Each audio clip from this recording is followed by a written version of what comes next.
I would like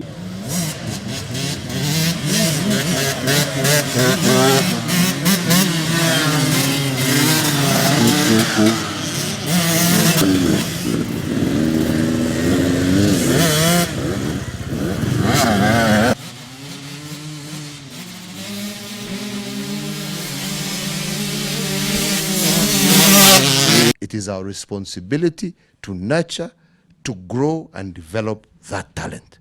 This is the talent these young men and women have.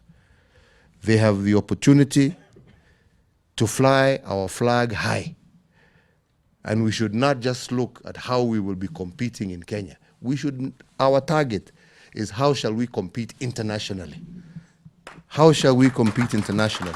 How shall we help these young men and women compete internationally? And I want to give you that assurance. We will support you. As parents, our duty is not to impose our views or what we think our children should be.